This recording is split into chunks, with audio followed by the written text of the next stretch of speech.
بسم اللہ الرحمن الرحیم نحمدہ و نصلی علی رسولہ الکریم اما بعد۔ میرے محترم حاضرین، سامعین اور ناظرین، بہت عرصہ سے یہ بات چل رہی تھی کہ جس طریقے پر میں نے نظم میں قرآن مجید کی ترجمانی کی ہے، اور خاص طور سے یہ جب سے یہ کتاب روح بلالی آئی، اس میں سورہ رحمان وغیرہ کا اشعار میں ترجمہ کیا گیا ہے، تو بہت سے میرے ساتھیوں نے یہ کہا کہ نثر میں بھی قرآن کی مختصر سی تفسیر ہونی چاہیے۔ الحمدللہ میری صحت اس بات کی تو اجازت نہیں دیتی کہ میں تشریح طلب اور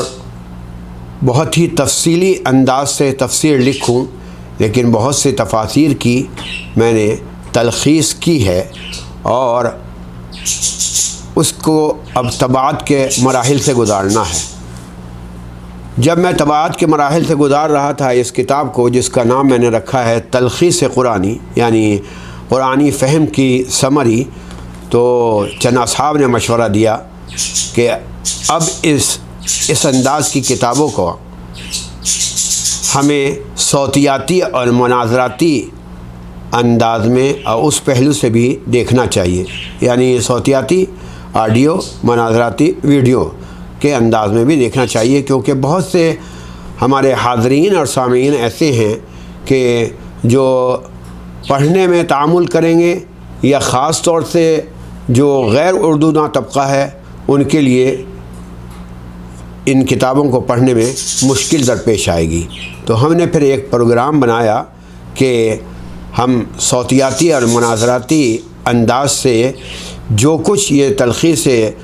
قرآنی میں ہے، اس کو اپنے انداز سے بتایا بھی جائے اور دکھایا بھی جائے۔ انشاءاللہ یہ تلخیص بہت جلد کتابی شکل میں آئے گی۔ میں یہاں بطور مقدمہ یہ بتا دوں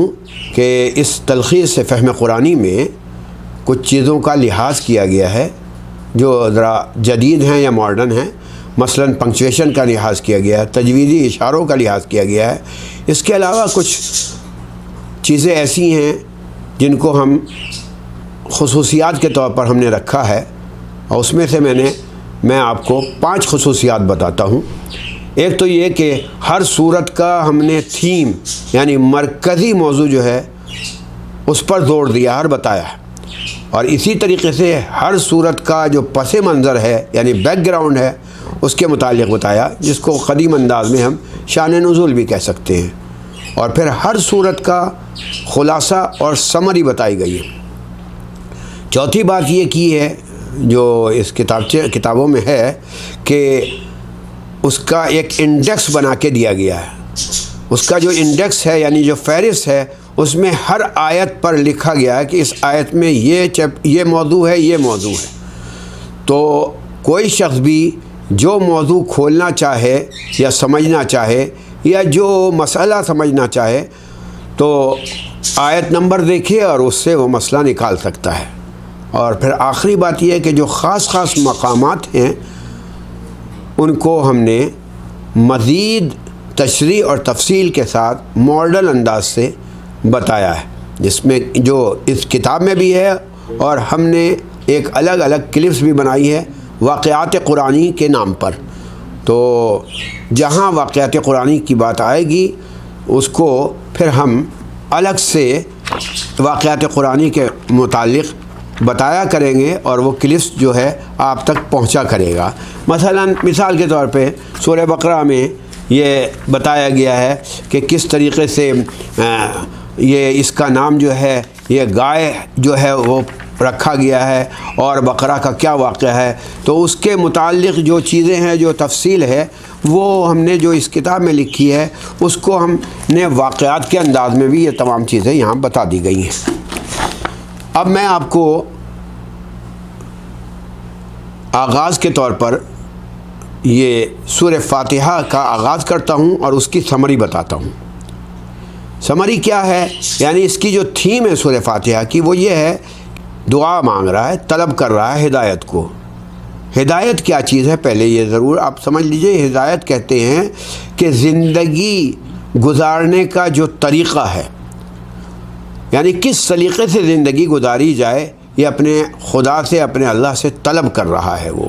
ایک تو زندگی گزارنا، ہم اب خود کچھ فارمولے بنا لیں اور خود کچھ قواعد بنا لیں اور اس طریقے پر ہم زندگی گزاریں، جیسے کہ آج کل گزر رہی ہے کہ ہم انسانوں نے خود ہی فارمولے اور قواعد بنا لیے، حالانکہ انسانی جذبات بھی اس سے متاثر ہوتی ہے ان قواعد سے، اور ظاہر ہے انسان کے اندر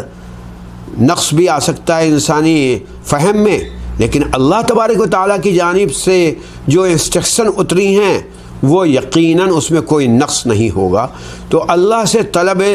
ہدایت کی جا رہی ہے، وہ کس انداز سے ہے اور اس کا بیک گراؤنڈ کیا ہے؟ بیک گراؤنڈ اس سورہ فاتحہ کا یہی ہے کہ صدیوں سے گمراہی کے اندھیروں میں جو انسان بھٹک رہا تھا، اب وہ روشنی چاہتا ہے، ہدایت کی روشنی چاہتا ہے۔ خلاصہ یہ ہے کہ